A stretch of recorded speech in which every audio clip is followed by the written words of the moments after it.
Assalamualaikum warahmatullahi wabarakatuh. Perkenalkan, nama saya Akmal Alpareza. NIM saya 2023 10 11 03 11 380. Saya di sini akan menjelaskan tentang asas lex spesialis derogat legi generalis dalam hukum acara pidana di Indonesia. Berikut penjelasan saya. Baik, di sini kita akan membicarakan tentang asas lex spesialis derogat legi generalis. Merupakan salah satu asas fundamental dalam ilmu hukum yang memiliki peranan penting dalam menyelesaikan suatu konflik norma atau pertentangan antar peraturan perundang-undangan yang ada di Indonesia ini. Secara etimologis, asas ini berasal dari bahasa Latin, yaitu lex yang berarti hukum, spesialis yang berarti khusus, kemudian generalis yang berarti umum, dan derogat yang berarti mengesampingkan. Dengan demikian, asas ini dapat diartikan sebagai suatu prinsip yang menyatakan bahwa hukum yang bersifat khusus mengesampingkan hukum yang bersifat umum.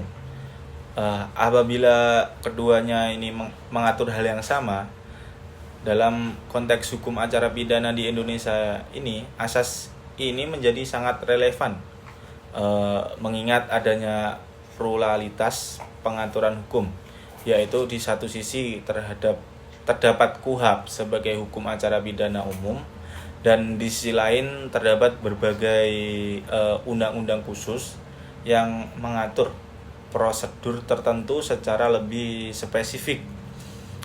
KUHP atau Kitab Undang-Undang Hukum Acara Pidana yang diatur dalam Undang-Undang Nomor 8 Tahun 1981 merupakan dasar utama lah dalam sistem peradilan pidana di Indonesia ini. KUHP ini berfungsi sebagai lex generalis yang berarti mengatur seluruh proses penegakan hukum pidana itu secara umum, mulai dari tahap penyelidikan, penyidikan, penangkapan, penahanan, penuntutan, pemeriksaan di pengadilan, hingga yang terakhir yaitu pelaksanaan putusan. Nah, KUHP ini dirancang untuk memberikan perlindungan terhadap hak asasi manusia serta menjamin adanya proses peradilan yang adil, due process of law. Namun demikian, KUHP sebagai aturan umum itu tentu saja memiliki keterbatasan dalam mengakomodasi perkembangan jenis kejahatan modern yang semakin kompleks, seperti kejahatan terorganisir, kejahatan lintas negara, serta kejahatan yang berbasis teknologi. Seiring dengan perkembangan tersebut, pembentukan undang-undang kemudian merumuskan berbagai peraturan khusus yang mengatur jenis tindak pidana tertentu itu secara lebih rinci dan spesifik. Undang-undang khusus ini tidak hanya mengatur mengenai substansi tindak pidananya, tetapi juga mencakup aspek hukum acara pidana yang menyimpang atau berbeda dari ketentuan dalam KUHP. Dalam hal ini, asas lex spesialis derogat legi generalis menjadi landasan untuk menentukan bahwa ketentuan dalam undang-undang khusus tersebut harus lebih diutamakan apabila terjadi perbedaan dengan KUHP itu sendiri.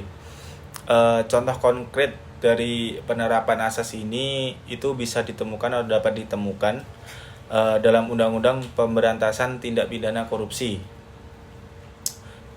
Dalam undang-undang ini terdapat berbagai ketentuan khusus lah yang tentu saja tidak ditemukan dalam KUHP itu sendiri, seperti kewenangan penyadapan, itu diberikan kepada Komisi Pemberantasan Korupsi (KPK), serta mekanisme penanganan perkara yang lebih cepat dan efektif.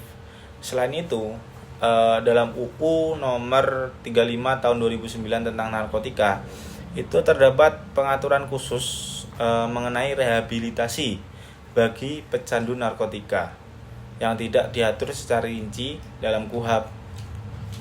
Demikian pula dalam Undang-Undang Terorisme aparat penegak hukum itu diberikan kewenangan yang lebih luas. Contohnya dalam hal penangkapan dan penahanan itu ditambahkan dengan jangka waktu yang lebih lama jika dibandingkan dengan ketentuan umum dalam KUHP. Itu jelas berbeda penahanannya. Dalam aspek pembuktian, penerapan asas ini juga terlihat dalam Undang-Undang Tindak Pidana Pencucian Uang, di mana dikenal adanya konsep pembalikan beban pembuktian, reversal burden of proof. Dalam sistem pembuktian yang diatur dalam KUHP, beban pembuktian itu pada umumnya berada di tangan penuntut umum. Namun, dalam perkara pencucian uang ini, terdakwa itu juga bisa atau dapat dibebani kewajiban untuk membuktikan bahwa harta kekayaannya ini bukan berasal dari tindak pidana. Ketentuan ini merupakan bentuk penyimpangan yang sah berdasarkan asas lex specialis yang bertujuan untuk mengatasi kesulitan pembuktian dalam kejahatan yang bersifat lebih kompleks dan tentu saja tersembunyi. Meskipun demikian, penerapan asas lex specialis derogat legi generalis tidak dapat dilakukan secara sembarangan. Terdapat beberapa syarat yang harus dimenuhi agar asas ini dapat diberlakukan secara tepat. Pertama, harus terdapat 2 atau lebih peraturan hukum yang mengatur objek yang sama. Yang kedua, terdapat perbedaan atau pertentangan antara aturan yang bersifat umum dan aturan yang bersifat khusus. Yang ketiga, aturan yang bersifat khusus tersebut mengatur secara lebih rinci dan spesifik. Keempat, aturan khusus tersebut secara tegas atau implisit dimaksudkan untuk menyimpangi aturan umum itu. Apabila syarat yang 4 tadi tidak terpenuhi, maka ketentuan dalam KUHP sebagai hukum umum itu tetap berlaku. Penerapan asas ini memiliki tujuan yang sangat penting dalam sistem hukum pidana, yaitu untuk menciptakan kepastian hukum, meningkatkan efektivitas penegakan hukum itu sendiri, serta menyesuaikan hukum dengan kebutuhan masyarakat yang pastinya terus berkembang. Dengan adanya pengaturan khusus, aparat penegak hukum itu juga lebih bisa fleksibel dalam menangani kasus-kasus tertentu yang memiliki karakteristik khusus. Misalnya dalam penanganan tindak pidana terorisme, itu kan diperlukan tindakan yang cepat, tegas untuk mencegah terjadinya ancaman terhadap keamanan negara. Sehingga diperlukan aturan yang lebih khusus yang memberikan kewenangan yang lebih luas kepada aparat. Namun di sisi lain, penerapan asas ini juga menimbulkan berbagai tantangan dan permasalahannya tersendiri. Salah satu permasalahan utama adalah potensi terjadinya tumpang tindih antara berbagai peraturan perundang-undangan. Banyaknya undang-undang khusus yang mengatur hukum acara pidana itu kan menimbulkan kebingungan bagi aparat penegak hukum dalam menentukan aturan mana yang harus digunakan. Selain itu, perbedaan penafsiran terhadap ketentuan dalam undang-undang khusus itu juga dapat menimbulkan ketidakpastian hukum. Contohnya dalam beberapa kasus bahkan dapat terjadi konflik kewenangan antara lembaga penegak hukum itu sendiri, seperti antara kepolisian, kejaksaan, dan lembaga khusus seperti halnya KPK. Selain itu, adanya kewenangan khusus dalam undang-undang tertentu juga berpotensi menimbulkan penyalahgunaan kekuasaan apabila tidak diimbangi dengan mekanisme pengawasan yang juga baik atau yang memadai. Misalnya kewenangan penyadapan yang luas tanpa pengawasan yang ketat itu kan juga bisa melanggar hak privasi seseorang. Oleh karena itu, meskipun asas lex specialis derogat legi generalis itu memberikan fleksibilitas dalam penegakan hukum, penerapannya itu harus tetap memperhatikan prinsip-prinsip negara hukum seperti perlindungan hak asasi manusia, asas legalitas, dan prinsip due process of law. Dalam praktik peradilan, penerapan asas ini seringkali didukung oleh jurisprudensi atau putusan pengadilan.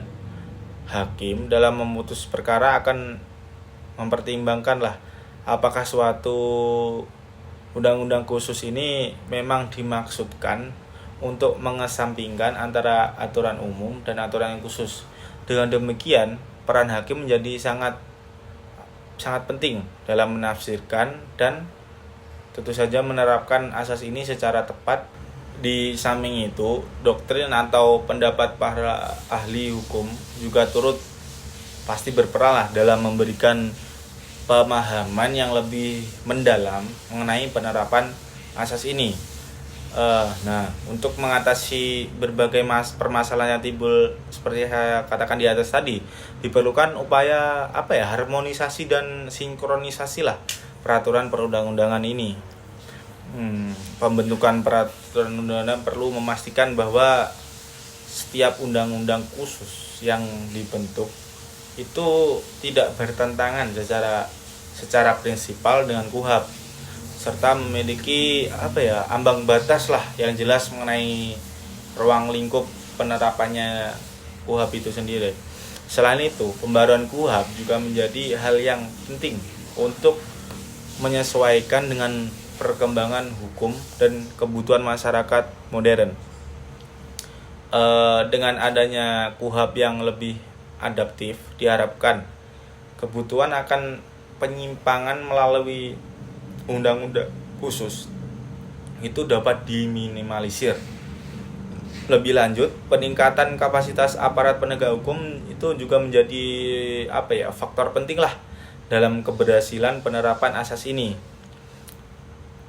Karena aparat penegak hukum itu harus memiliki pemahaman yang baik mengenai hubungan antara hukum umum dan hukum khusus, serta mampu menerapkan secara profesional lah dan proporsional.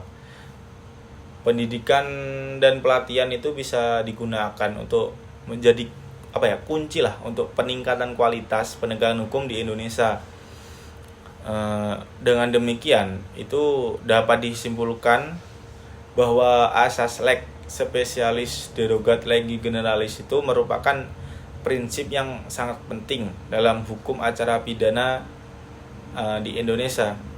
Asas ini memberikan dasar bagi keberlakuan undang-undang khusus yang dapat menyimpangi ketentuan-ketentuan dalam KUHP sebagai hukum umum.